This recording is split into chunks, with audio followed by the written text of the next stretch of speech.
News 18 বাংলায় আপনাদের সকলকে স্বাগত। আপনাদের সঙ্গে রয়েছে আমি সোনিয়া। এবার নজর রাখবো অবশেষে বাংলা ভাষাকে ধ্রুপদী ভাষার স্বীকৃতি। রাজ্যের দীর্ঘদিনের দাবি মানল কেন্দ্র। ধ্রুপদী ভাষার তালিকায় এবার বাংলাও। মোদী ক্যাবিনেটে বাংলা ভাষাকে স্বীকৃতি। বাংলা ভাষার নয়া স্বীকৃতিতে খুশি মুখ্যমন্ত্রী। এদিন সোশ্যাল মিডিয়ায় পোস্ট করে বাংলা ধ্রুপদী ভাষার স্বীকৃতির কথা জানান মুখ্যমন্ত্রী। তিনি লেখেন, আমি অত্যন্ত আনন্দের সঙ্গে জানাচ্ছি আমাদের দীর্ঘ লড়াইয়ের পর আমাদের মাতৃভাষা বাংলাকে ভারত সরকার একটি ধ্রুপদী ভাষার মর্যাদা দিয়েছে। অনেক দিন ধরে আমরা কেন্দ্রীয় সরকারের সংস্কৃতি মন্ত্রকের কাছে এই সংক্রান্ত গবেষণালব্ধ বিপুল তথ্য জমা দিয়ে দাবি করছিলাম যাতে বাংলা ভাষাকে এই স্বীকৃতি দেওয়া হয়।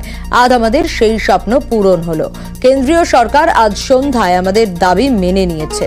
অন্য কয়েকটি রাজ্যের ভাষা আগেই এই স্বীকৃতি পেলেও বাংলাকে বঞ্চিত রাখা হয়েছিল। ভালো লাগছে আমাদের লড়াইয়ে অবশেষে বাংলা ভাষা এই অভিপ্রেত এবং ন্যায্য স্বীকৃতি পেল।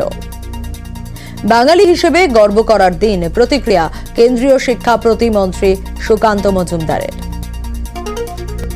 বাঙালি হিসাবে আজকে সত্যি গর্ব করার মতো দিন। এবং আপনারা জানেন যে সাহিত্য একাডেমি আন্ডারে লিঙ্গুইস্টিক এক্সপার্ট কমিটি তৈরি হয়েছিল। সেই এক্সপার্ট কমিটি তার রেকমেন্ডেশন করেছে এবং সেই রেকমেন্ডেশনের উপর ভিত্তি করে এই 5টি ভাষাকে ধ্রুপদী ভাষার মর্যাদা দেওয়া হলো। এই জন্য মাননীয় প্রধানমন্ত্রী সহ সমস্ত কেন্দ্রীয় মন্ত্রিসভা ক্যাবিনেটকে আমি অসংখ্য ধন্যবাদ জানাই। আজকে বাঙালির, আপামর বাঙালির যারা ভারতবর্ষ শুধু নয় পৃথিবীর বিভিন্ন জায়গায় ছড়িয়ে আছে, তাদের জন্য অত্যন্ত আনন্দের দিন এবং গর্বের দিন। বাংলা ভাষার প্রসার, শিক্ষা ও গবেষণা আরো সুগম হবে, মত শিক্ষাবিদ নৃসিংহ প্রসাদ ভাদুরীর।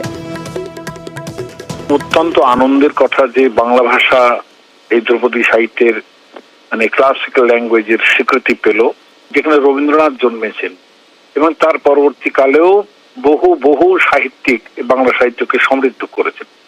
কিন্তু ক্লাসিক্যাল ল্যাঙ্গুয়েজের ভূমিকাটা ওইটা দিয়ে হয় না। অনেক পুরনো জিনিস লাগে যে কোন সাল থেকে কত কাল থেকে বাংলা ভাষার হয়েছে। ফলত এই যে আজকের বাংলা ভাষার এত রমরমা, এত যে সমৃদ্ধি, সেটা তো ওই জায়গা থেকে আসছে।